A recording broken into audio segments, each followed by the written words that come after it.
Hello, everybody. Welcome or welcome back. My name is Ava, aka Queen Midas, Life Alchemist, and I am here for the first edition of a new series that I'm starting, Weekend Book Club. So this is just a day for us to relax, sit back, and listen to. So I'm going to be reading first off, The Body Keeps the Score. And this says brain, mind, and body and the healing of trauma. And this is, oh, my cat's right here. Okay, cool. This book basically goes through different ways that our bodies hold information when we go through times of stress and fear and trauma, and how we store that and how it displays itself physically, how it manifests physically within our bodies in terms of disease or sickness. So I really felt called to share this book with you all. It is very big, so you see that, well, it's not super big, but there's a lot of information. I already have it all sectioned out and everything, so it's going to be about a 20-week experience, and that's kind of what I have it sectioned out for. So I hope you all stick with me through it. I'm going to be the one reading through it so that you don't have to. And I'll also be stopping and giving intuitive downloads. I've already called in my spirit team and asked for any downloads to come in of any knowledge or anything that I need to share with you all to help you on your healing process, because we have to get our bodies in line. We have to take care of our vehicles, because that's all we have. If we don't have our physical body, then we're not having a true human experience, and that's what we're here for. So I really, really, really want to help you all heal. And I love that I've shifted from personal training to a deeper sense of physical healing, and that's all been spirit led. So yes, let me think. Is there anything else that I was going to say? Not that I know of. Okay, well, I will say really quickly, I have my Calendly link, my booking link below in the description box for if anybody wants to have a personal reading, tarot reading. My link is going to be in the box below. And then also I do now have my payment links in case you would like to leave a donation or a tip for my channel. Just for any if you're resonating with any of the information or anything that I'm doing, and it's greatly, greatly appreciated. Thank you. Some people have already been doing it, and I really appreciate the energetic exchange. You have no idea how much that helps me and how much I feel that in my heart. So thank you, because this is what I do for a living. All right, let's get started. So grab your coffee or tea or whatever and get comfortable, and let's start.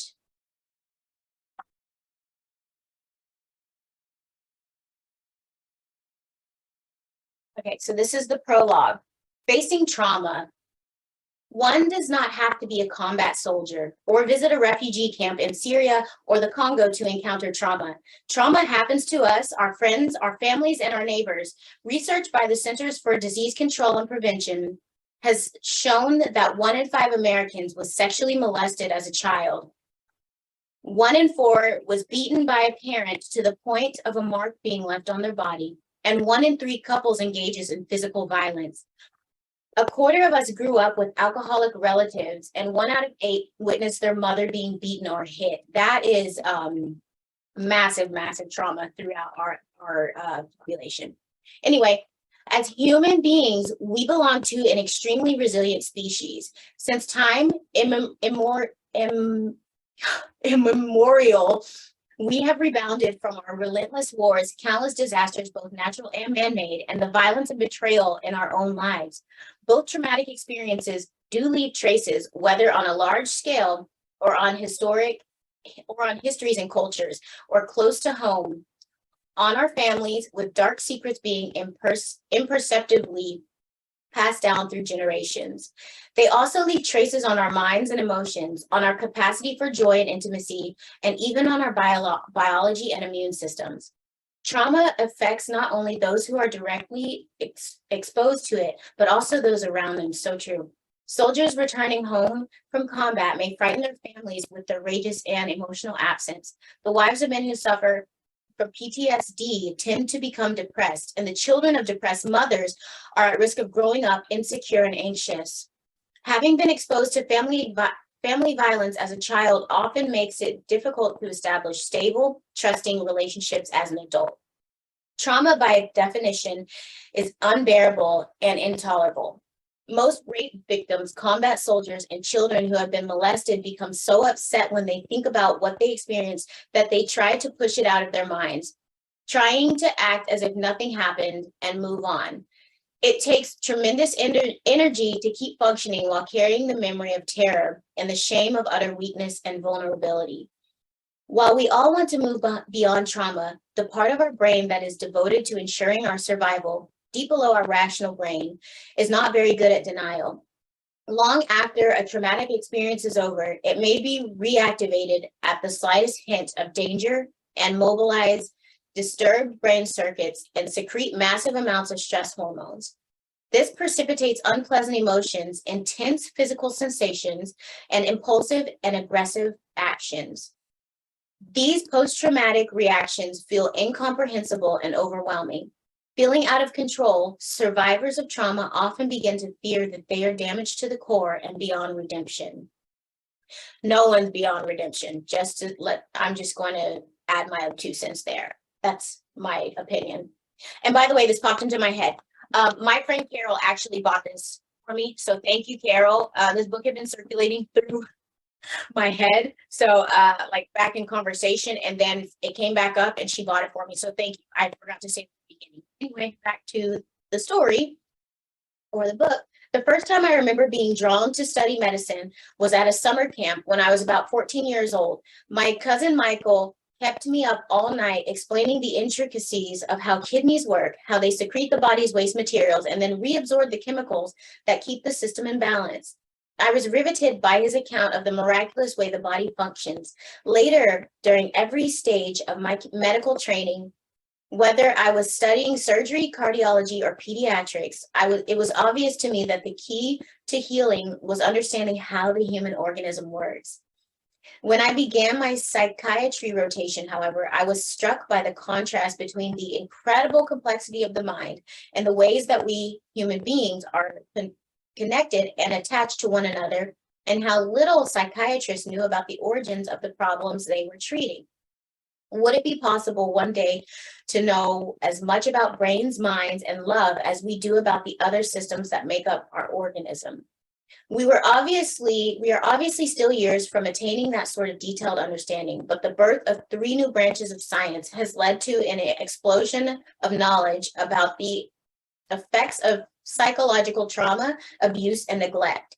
These new disciplines are neuroscience, the study of the brain, of how the brain supports mental processes, developmental psychopathology, the study of the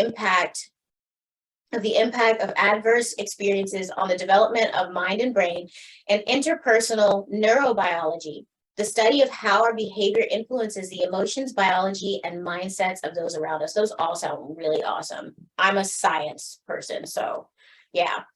I actually wanted to be a neurosurgeon when I first went to college, but I ended up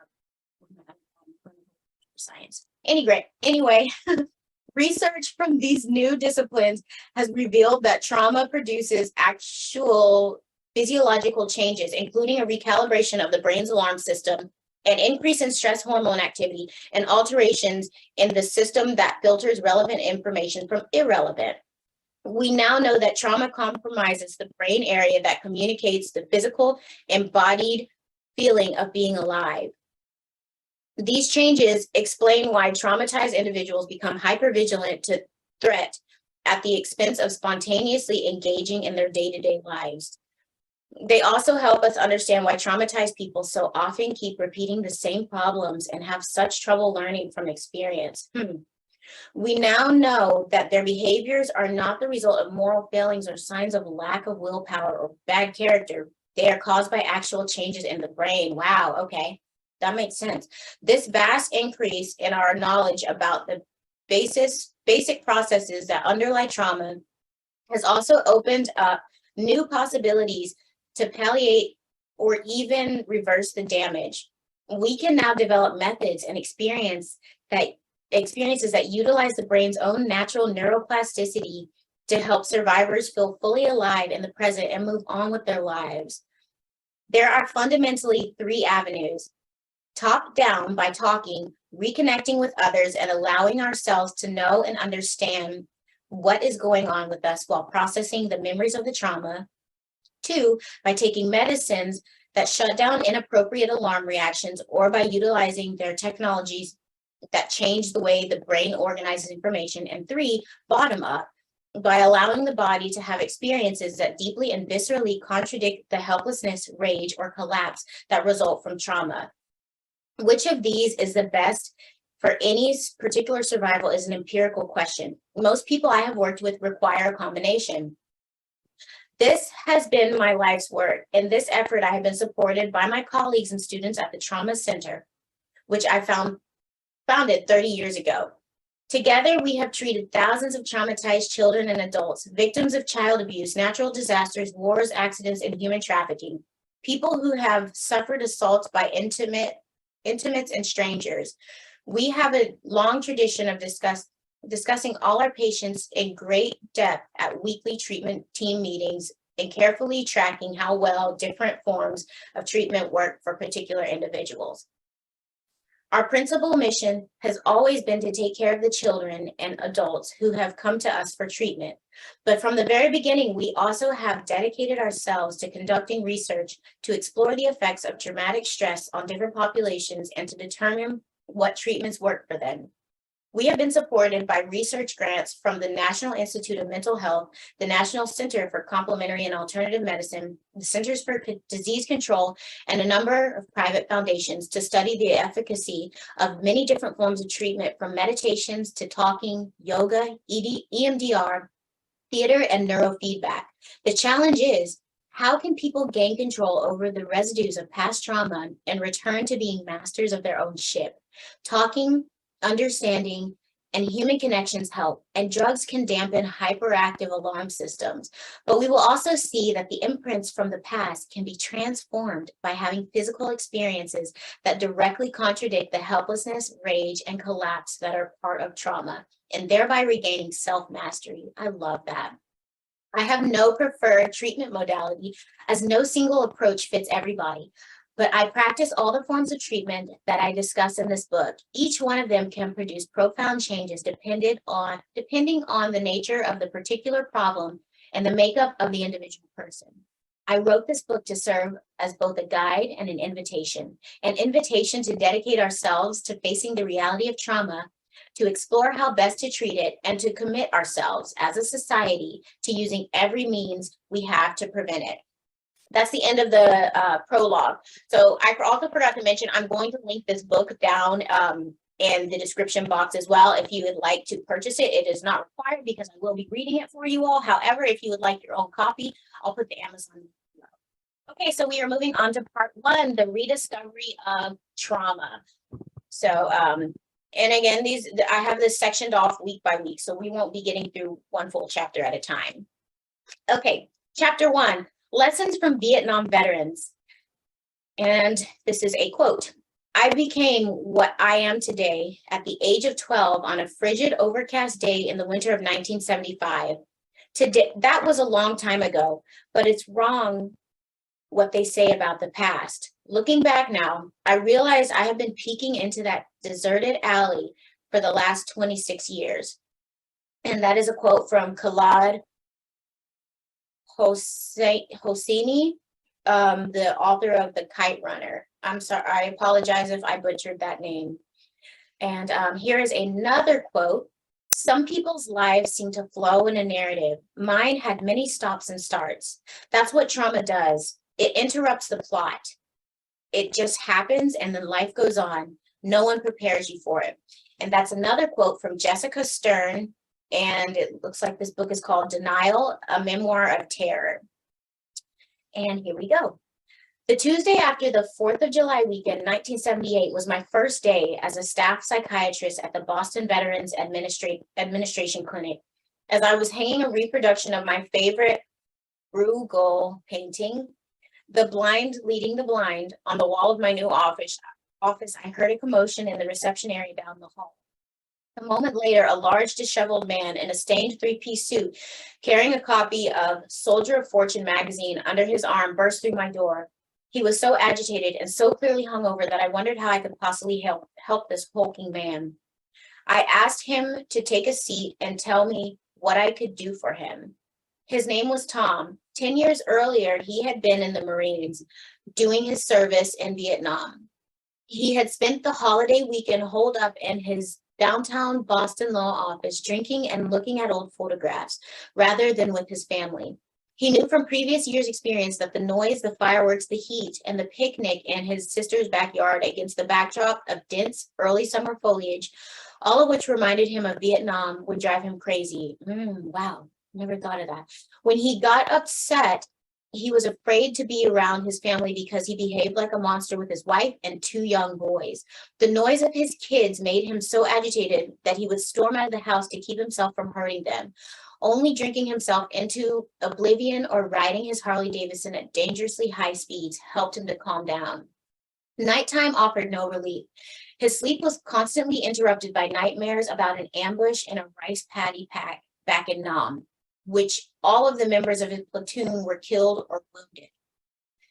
He also had terrifying flashbacks in which he saw dead Vietnamese children. The nightmares were so horrible that he dreaded falling asleep and often stayed up for most of the night drinking. In the morning, his wife would find him passed out on the living room couch, and she and the boys would tiptoe around him while she made them breakfast before taking them to school. Filling me in on his background, Tom said that he had graduated from high school in 1965, the valedictorian of his class. In line with his family tradition of military service, he enlisted in the Marine Corps immediately after graduation. His father had served in World War II in General Patton's army, and Tom never questioned his father's expectations. Athletic, intelligent, and an obvious leader, Tom felt powerful and effective after finishing basic training, a member of a team that was prepared for just about anything. In Vietnam, he quickly became a platoon leader in charge of 8 other Marines, surviving slogging through the mud while being strafed by machine gun fire can leave people feeling pretty good about themselves and their comrades. At the end of his tour of duty, Tom was honorably discharged, and all he wanted was to put Vietnam behind him. Outwardly, that's exactly what he did. He attended college on the GI Bill, graduated from law school, married his high school sweetheart, and had 2 sons. Tom was upset by how difficult it was to feel any real affection for his wife, even though her letters had kept him alive in the madness of the jungle. Tom went through the motions of living a normal life, hoping that by faking it, he would learn to become his old self again. He now had a thriving law practice and picture-perfect family, but he sensed it wasn't normal. He felt dead inside. Although Tom was the first veteran I had ever encountered on a professional basis, many aspects of his story were familiar to me. I grew up in post-war Holland, playing in bombed-out buildings, the son of a man who had been such an outspoken opponent of the Nazis that he had been sent to an internment camp. My father never talked about his war experiences, but he was given to outbursts of explosive rage that stunned me as a little boy. How could the man I heard quietly going down the stairs every morning to pray and read the Bible while the rest of the family slept, still have such terrifying temper? How could someone whose life was devoted to the pursuit of social justice be so filled with anger?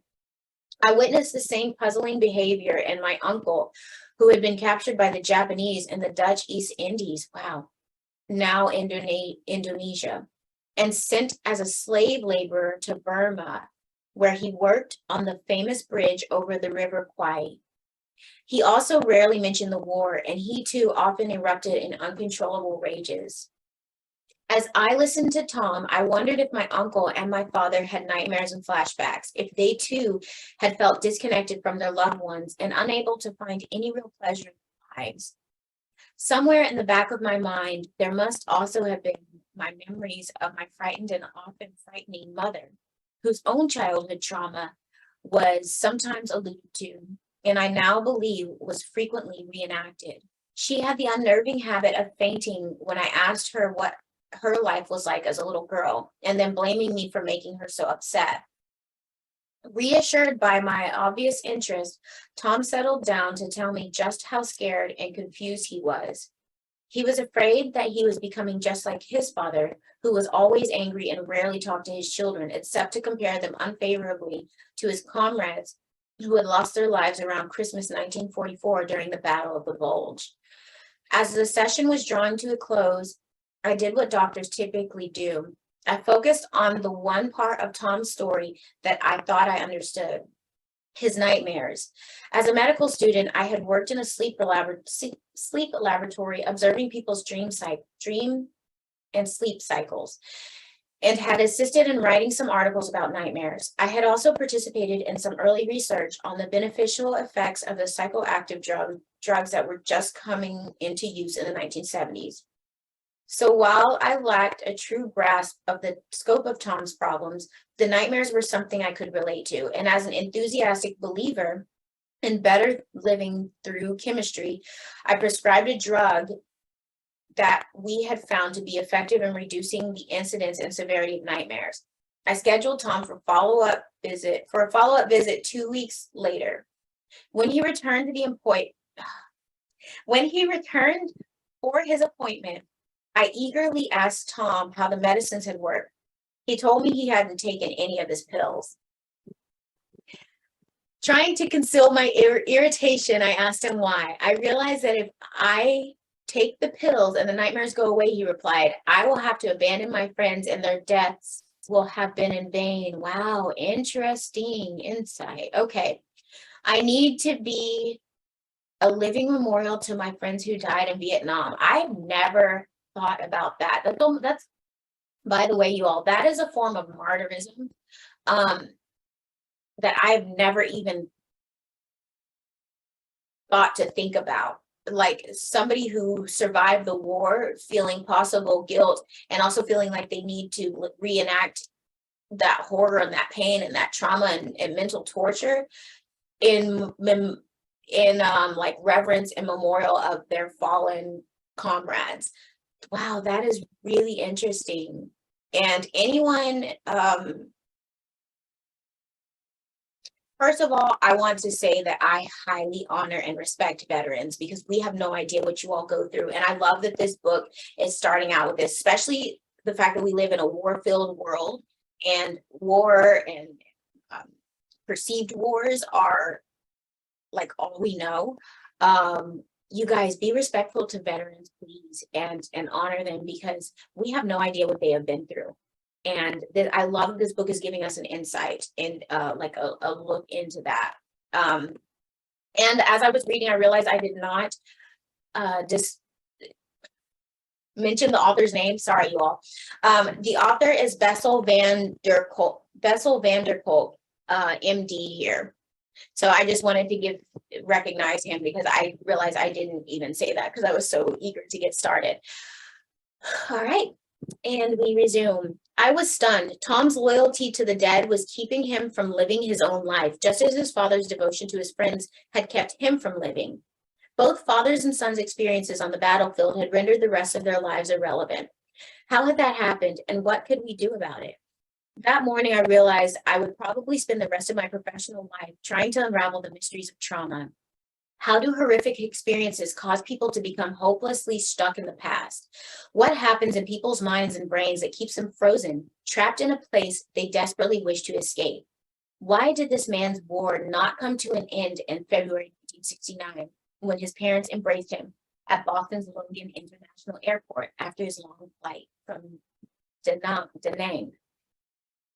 Tom's need to live out his life as a memorial to his comrades taught me that he was suffering from a condition much more complex than simply having bad memories or damaged brain chemistry or altered fear circuits in the brain. Before the ambush in the rice paddy, Tom had been a devoted and loyal friend, someone who enjoyed life with many interests and pleasures. In one terrifying moment, trauma had transformed everything. During my time at the VA, I got to know many men who responded similarly. Faced with even minor frustrations, our veterans often flew instantly into extreme rages. The public areas of the clinic were pockmarked with the impacts of their fists on the drywall, and security was kept constantly busy protecting claims agents and receptionists from enraged veterans. Of course, the behavior scared us, but I was also intrigued. At home, my wife and I were coping with similar problems in our toddlers, who regularly threw temper tantrums when told to eat their spinach or to put on warm socks. Why was it then that I was utterly unconcerned about my kids' immature behavior, but deeply worried by what was going on with the vets, aside from their size, of course, which gave them the potential to inflict much more harm than my two-footers at home? The reason was that I felt perfectly confident that with proper care, my kids would gradually learn to deal with frustrations and disappointments. But I was skeptical that I would be able to help my veterans reacquire the skills of self-control and self-regulation that they had lost in the war. Unfortunately, nothing in my psychiatric training had prepared me to deal with any challenges that Tom and his fellow veterans presented. I went down to the medical library to look for books on war neurosis, shell shock, battle fatigue, or any other term of diagnosis I could think of that might shed light on my patients. To my surprise, the library at the VA didn't have a single book on any of these conditions. 5 years after the last American soldier left Vietnam, the issue of wartime trauma was still not on anybody's agenda. Finally, in the Count Way Library at the Harvard Medical School, I discovered the traumatic neurosis of war, which had been published in 1941 by a psychiatrist named Abram Gardner. I described Gardner's observations of World War I veteran, or it described Gardner's observations of World War I veterans and had been released in anticipation of the flood of shell-shocked soldiers expected to be casualties during World War I. Gardner reported the same phenomena I was seeing. After the war, his patients were overtaken by a sense of futility. They became withdrawn and detached, even if they had functioned well before. What Gardner called traumatic neuroses, today we call post-traumatic stress disorder, or PTSD. Gardner noted that sufferers from traumatic neurosis developed a chronic vigilance for and sensitivity to threat. His summation especially caught my eye. The nucleus of the neuroses is a physioneurosis. In other words, post-traumatic stress isn't all in one's head, as some people supposed, but has a physiological basis. Gardner understood even then that the symptoms have their origin in the entire body's response to the original trauma. Gardner's description corroborated my own observations, which was reassuring, but it provided me with little guidance on how to help the veterans. The lack of literature on the topic was a handicap, but my great teacher, Elvin Samrad, had taught us to be skeptical about textbooks. We had only one real textbook, he said, our patients. We should trust only what we could learn from them and not from our own experience. This sounds so simple, but even as Samrad pushed us to rely upon self-knowledge, he also warned us how difficult that process really is, since human beings are experts in wishful thinking and obscuring the truth. I remember him saying, the greatest sources of our suffering are the lies we tell ourselves. Working at the VA, I discovered how excruciating it can be to face reality. This was true both for my patients and for myself. We don't really want to know what soldiers go through in combat. We do not really want to know how many children are being molested and abused in our society, or how many couples, almost a third as it turns out, engage in violence at some point during the relationship. We want to think of families as safe havens in a heartless world, and of our own country as populated by enlightened, civilized people. We prefer to believe that cruelty occurs only in faraway places like Darfur or the Congo. It is hard enough for observers to bear witness to pain. Is it any wonder then that the traumatized individuals themselves cannot tolerate remembering it, and that they often resort to using drugs, alcohol, or self-mutilation to block out the unbearable knowledge? Tom and his fellow veterans became my first teachers in my quest to understand how lives were shattered by overwhelming experiences and in figuring out how to enable themselves to fully live again. Okay, we are moving on to the next section. There's a few more pages and then I will stop for today. The first study I did at the VA started with systematically asking veterans what happened to them in Vietnam. I wanted to know what had pushed them over the brink and why some had broken down as a result of that experience, while others had been able to go on with their lives. Most of the men I interviewed had gone to war feeling well prepared, drawn close by the rigors of basic training and shared danger. They exchanged pictures of their families and girlfriends, and they put up with one another's flaws. And they were prepared to risk their lives for their friends. Most of them confided in their dark secrets to a buddy, and some went as far as to share each other's shirts and socks. Many of the men had friendships similar to Tom's with Alex. Tom met Alex, an Italian guy from Malden, Massachusetts, on his first day in country, and they instantly became friends, close friends. They drove their Jeep together, listened to the same music, and read each other's letters from home. They got drunk together and chased the same Vietnamese bar girls. After about 3 months in country, Tom led his squad on a foot patrol through a rice paddy just before sunset. Suddenly, a hail of gunfire spurted from the green wall of the surrounding jungle, hitting the men around him one by one. Tom told me how he had looked on in hopeless terror as all the members of his platoon were killed or wounded in a matter of seconds. He would never get one image out of his mind: the back of Alex's head as he lay face down in the rice paddy, his feet in the air. Tom wept as he recalled. He was the only real friend I ever had. Afterward at night, Tom continued to hear the screams of his men and to see their bodies falling into the water. Any sounds, smells, or images that reminded him of the ambush, like the popping of firecrackers on the 4th of July, made him feel just as paralyzed, terrified, and enraged as he had the day the helicopter evacuated him from the rice paddy. Maybe even worse for Tom than the recurrent flashbacks of the ambush was the memory of what had happened afterward.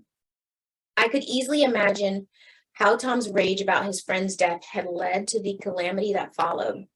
It took him months of dealing with this paralyzing shame before he could tell me about it. Since time immemorial, veterans like Achilles in Homer's Iliad have responded to the death of their comrades with unspeakable acts of revenge. The day after the ambush, Tom went into a frenzy to a neighboring village, killing children, shooting an innocent farmer, and raping a Vietnamese woman. After that, it became truly impossible for him to go home again in any meaningful way. How can you face your sweetheart and tell her that you brutally raped a woman just like her? Or watch your son take his first step when you are reminded of the children you murdered? Tom experienced the death of Alex as if part of himself had been forever destroyed, the part that was good and honorable and trustworthy. Trauma, whether it is the result of something done to you or something you yourself have done, almost always makes it difficult to engage in intimate relationships.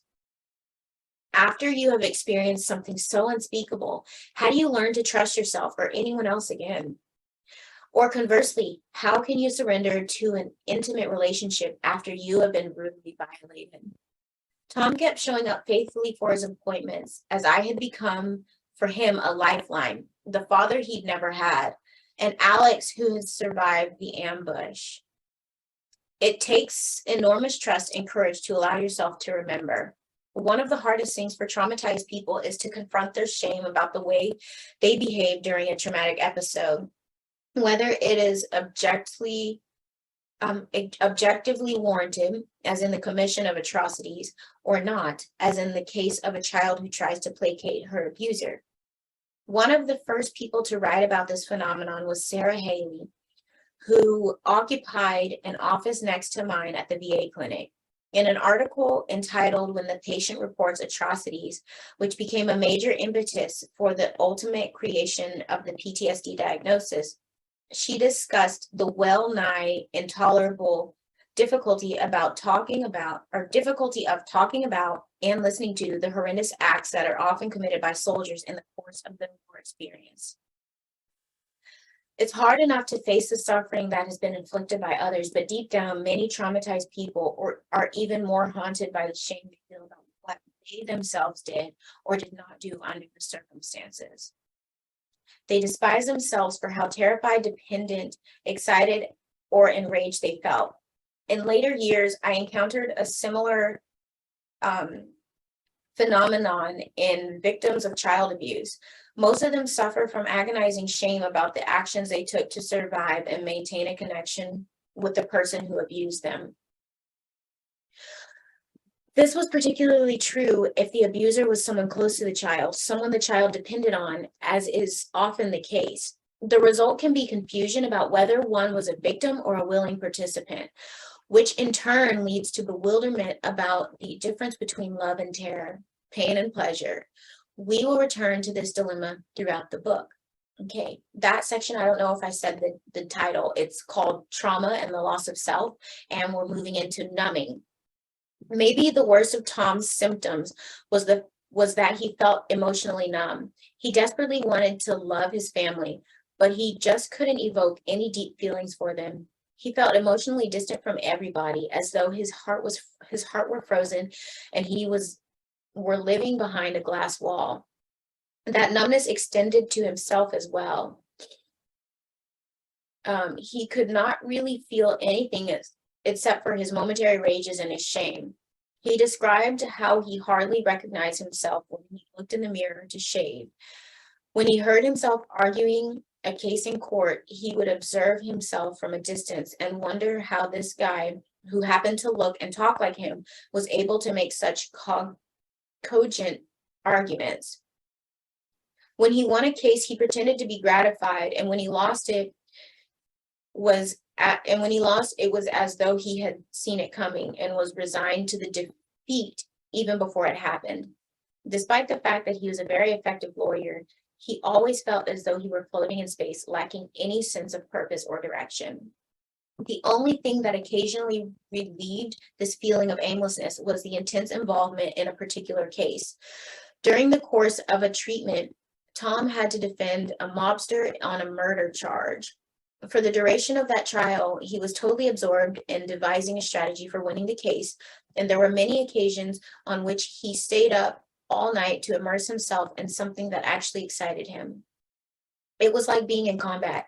He said he felt fully alive and nothing else mattered.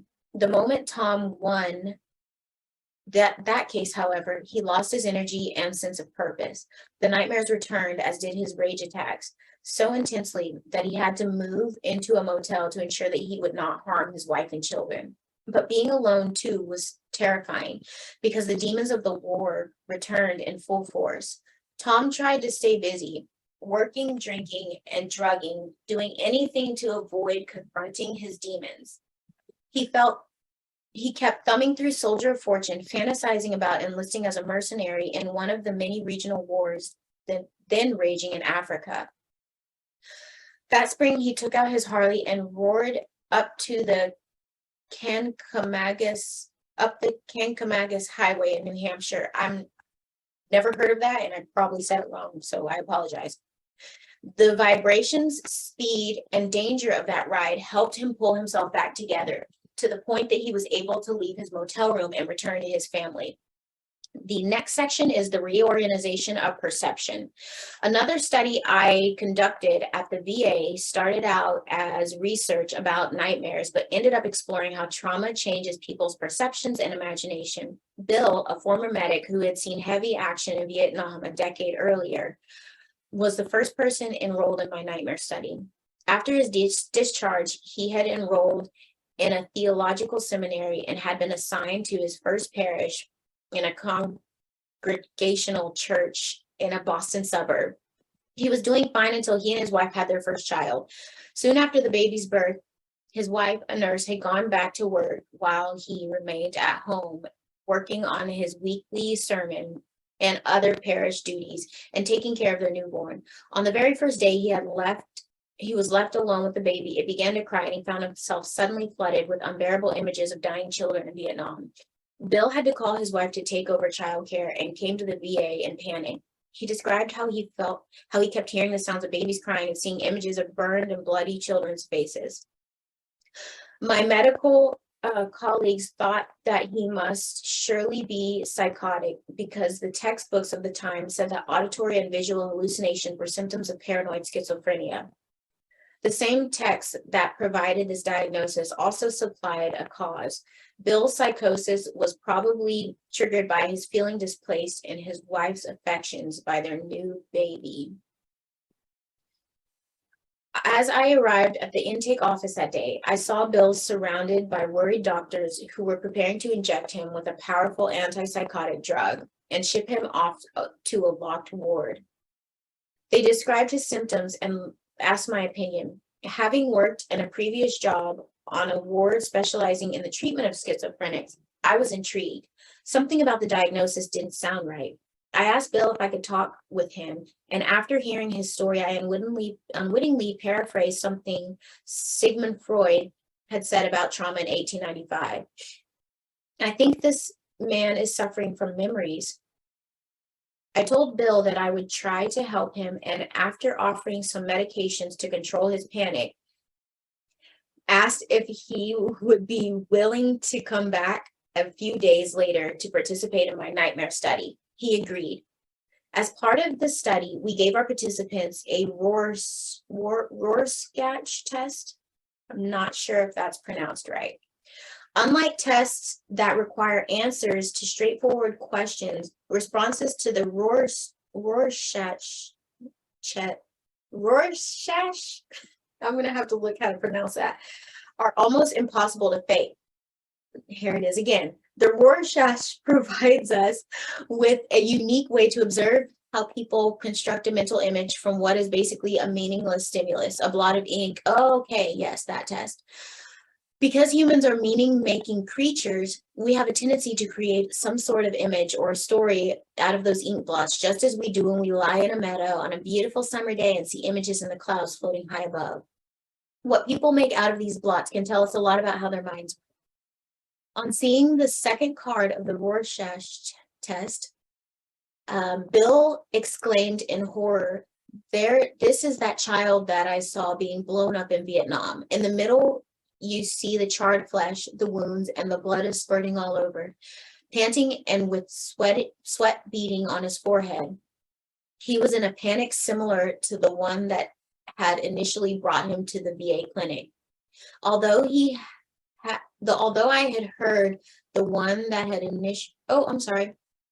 I had heard veterans describing their flashbacks, this was the first time I actually witnessed one. In that very moment in my office, Bill was obviously seeing the same images, smelling the same smells, and feeling the same physical sensations he had felt during the original event. 10 years after helplessly holding a dying baby in his arms, Bill was reliving the trauma in response to an ink blot. Experiencing Bill's flashback firsthand in my office helped me realize the agony that regularly visited the veterans I was trying to treat, and helped me appreciate again how critical it was to find a solution. The traumatic event itself, however horrendous, had a beginning, a middle, and an end. But I now saw that flashbacks could be even worse. You never know when you will be assaulted by them again, and you have no way of telling when they stop. It took me years to learn how to effectively treat flashbacks. And in this process, Bill turned out to be one of my most important mentors. When we gave the Rorschach test to 21 additional veterans, the response was consistent. 16 of them, on seeing the second card, reacted as if they were experiencing a wartime trauma. The second Rorschach card is the first card that contains color and often elicits so-called color shock in response. The veterans interpreted this card with descriptions like, these are the bowels of my friend Jim after a mortar shell ripped him open. And this is the neck of my friend Danny after his head was blown off by a shell while we were eating lunch. None of them mentioned dancing monks, fluttering butterflies, men on motorcycles, or any of the other ordinary, sometimes whimsical images that most people see. While the majority of the veterans were greatly upset by what they saw, the reactions of the remaining five were even more alarming. They simply went blank. This is nothing, one observed, just a bunch of ink. They were right, of course, but the normal human response to ambiguous stimuli is to use our imagination to read something into them. We learned from these Rorschach tests that traumatized people have a tendency to superimpose their trauma on everything around them and have trouble deciphering whatever is going on around them. There appeared to be little in between. We also learned that trauma affects the imagination. The 5 men who saw nothing in the blots and lost the capacity to let their minds play. But so too had the other 16 men, for in viewing scenes from the past in those blots, they were not displaying the mental flexibility that is the hallmark of imagination. They simply kept replaying an old reel. Imagination is absolutely critical to the quality of our lives. Our imagination enables us to leave our routine, everyday existence by fantasizing about travel, food, sex, falling in love, or having the last word, all the things that make life interesting. Imagination gives us the opportunity to envision new possibilities. It is an essential launch pad for making our hopes come true. It fires our creativity, relieves our boredom, alleviates our pain, enhances our pleasure, and enriches our most intimate relationships. When people are compulsively and constantly pulled back into the past, to the last time they felt intense involvement and deep emotions, they suffer from a failure of imagination, a loss of mental flexibility. Without imagination, there is no hope, no chance to envision a better future, no place to go, no goal to reach. The Rorschach tests also taught us that traumatized people look at the world in a fundamentally different way from other people. For most of us, a man coming down the street is just someone taking a walk. A rape victim, however, may see a person who is about to molest her and go into a panic. A stern school teacher may be an intimidating presence to an average kid, but for a child whose stepfather beats him up, she may represent a torturer and precipitate a rage attack or a terrified cowering in the corner. Interesting.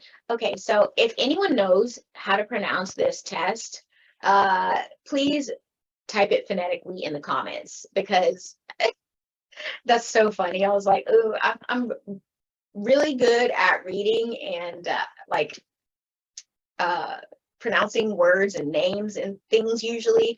And I was like, ooh, I'm not sure about that one. Anyway, okay, this is the last little section before I put the bookmark in for this week.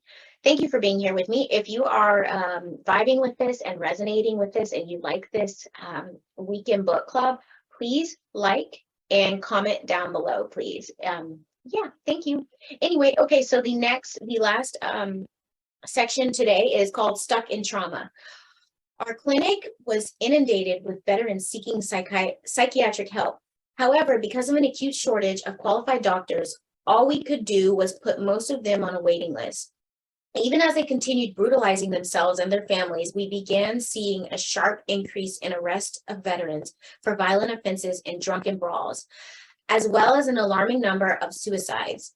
I received permission to start a group for young Vietnam veterans to serve as a sort of holding tank until real therapy could start.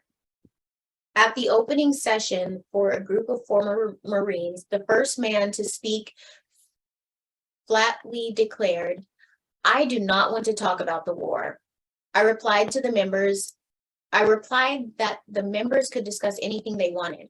After half an hour of excruciating silence, one veteran finally started to talk about his helicopter crash. To my amazement, the rest immediately came to life, speaking with great intensity about their traumatic experiences. All of them returned to the following week and the week after. In the group, they found resonance and meaning in what had previously been only sensations of terror and emptiness. They felt a renewed sense of comradeship that had been so vital to their war experience. They insisted that I had to be part of their newfound unit and gave me a Marine captain's uniform for my birthday. That is so cute. In retrospect, that gesture revealed part of the problem. Oh, you are either in or out. Okay, yeah. You either belong to the unit or you are nobody. After trauma, the world becomes sharply divided between those who know and those who don't. Yeah, okay. People who have not shared the traumatic experience cannot be trusted because they cannot understand it. Sadly, this often includes spouses, children, and coworkers. Later, I led another group, this time for veterans of Patton's Army. Men now well into their 70s, all old enough to be my father. We met on Monday mornings at 8 o'clock. In Boston, winter snowstorms occasionally paralyze the public transit system. But to my amazement, all of them showed up even during blizzards, some of them trudging several miles through the snow to reach the VA clinic. For Christmas, they gave me a 1940s GI wristwatch. As had been the case with my group of Marines, I could not be the doctor unless they made me one of them. Moving as these experiences were, the limits of group therapy became clear when I urged the men to talk about the issues they confronted in their daily lives, their relationships with their wives, children's girlfriends, and family, dealing with their bosses and finding satisfaction in their work, their heavy use of alcohol. Their typical response was to balk and resist, and instead recount again how they plunged a dagger through the heart of a German soldier in the Hürtgen forest, or how their helicopter had been shot down in the jungles of Vietnam. Whether the trauma had occurred 10 years in the past or more than 40, my patients could not bridge the gap between their wartime experiences and their current lives.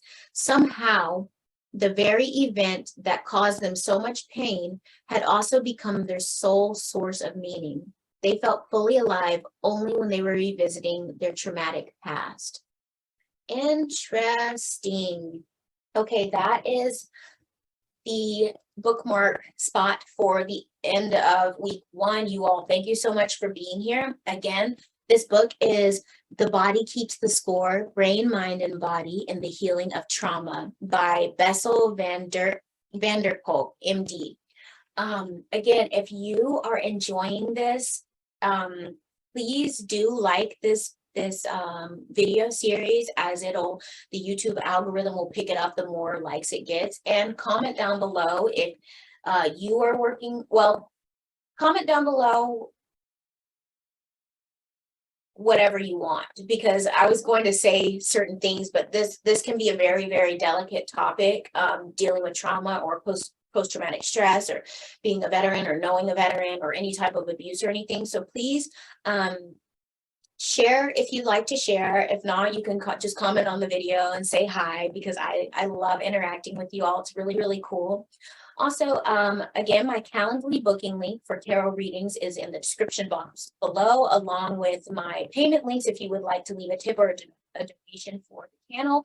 I greatly appreciate that. Some people are already doing that, and it really, really helps me out, because I do take a lot of time to gather materials, and I am starting also a chakra presentation that is going to actually kind of coincide with talking about trauma that's stored in our bodies, and that's going to be going out on Mondays. And again, thank you all for being patient with me. I've been in a lot of transitions, so my videos are not coming out on the same days as they normally do. So I am getting content out. However, it is a little bit behind sometimes. So thank you for being here, and you all have a beautiful Sunday. And remember, you are sovereign, powerful, worthy, and loved. And if no one has said it to you today, I love you. Thank you.